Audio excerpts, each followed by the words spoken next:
With your son, you nailed it with WWE? He was so, like, we would go on vacation and he would have a knapsack, like, that he packed. And then we would get there and we'd be like, where are your clothes? And he's like, I don't have any clothes. I'm like, what's in your knapsack? He's like, action figures. It'd be just filled with Roman Reigns and Seth Rollins. And Really? Oh, yeah. So when you did it, he lost his mind? That's awesome. So I got into a feud with Seth Rollins. And so he got really into that. And we did a thing at the Prudential Center in Newark where Seth Rollins had these two little guys, J&J Security, and they're two bald guys who wear these suits. So I dressed Nate in a ball cap and the suit. He was going to be my J&J Security when I confronted Rollins in the ring. Nate gets all dressed up, comes in the thing.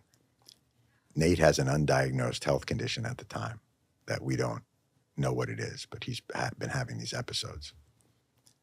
We get to the arena. He becomes violently ill.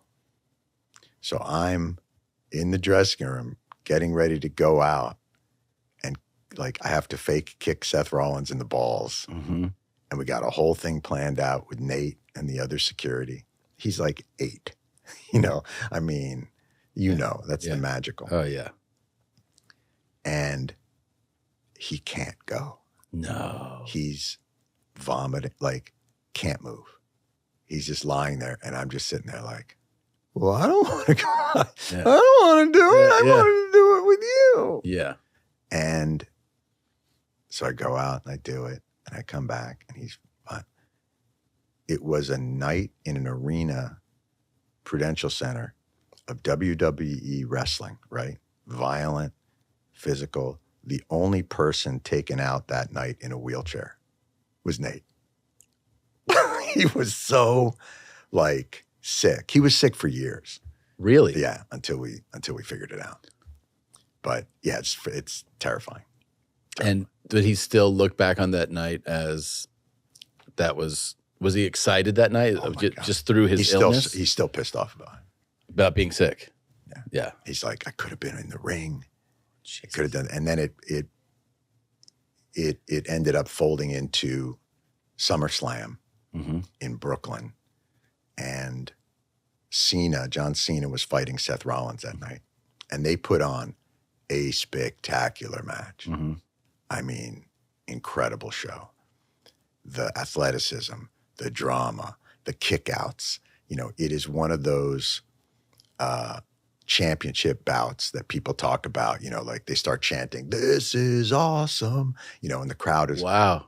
And at the end of it, little Johnny Dipshit runs out, busts into the match, hits Cena with a chair.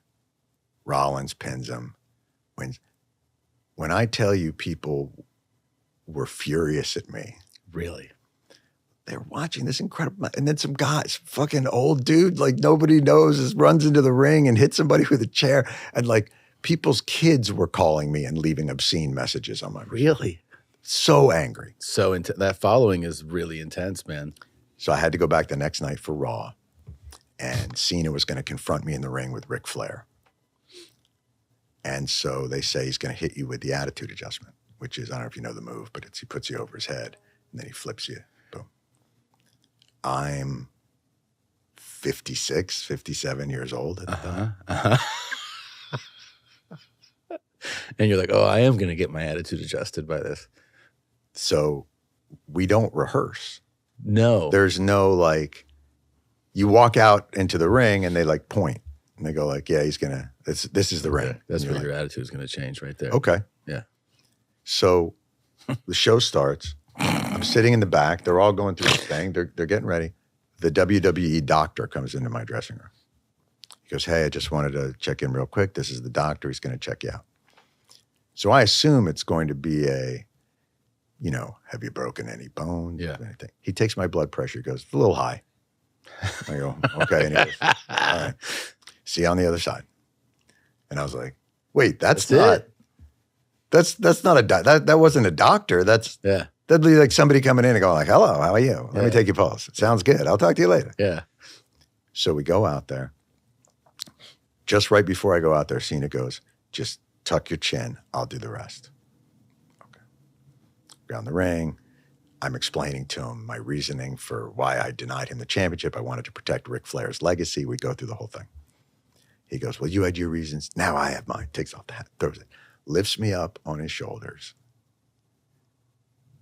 And he's like 6'5". He's a monster. Big dude. And that floor is a floor. Yeah. It's not a mat. No. It's a floor. And I hit it. And it was like the light switch from the top of my head down to my feet just went flink, like a lightning shot. And I'm lying on the ground. And they said it like, just act like you're out of it. And I was like, I'm out of it. And the one thing I learned about it is if you are going to get the attitude adjustment in the ring, fucking tuck in your shirt. Because yeah. I'm lying, these guys are like Olympians. Yeah. And I'm just lying there with like 20 years of babka just sitting in my stomach on the thing and just lying there trying to pull my shirt down and I'm utterly disoriented. Yeah. It worked. And then I'm done. And like, there's my boy. He's waiting. I come back into they call it the gorilla area. Is where all the wrestlers stage.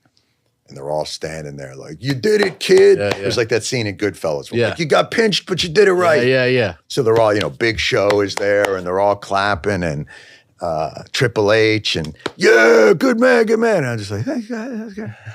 And my son's just sitting there and he's like, did that hurt? Like he was literally like, I think you might be dead. Yeah.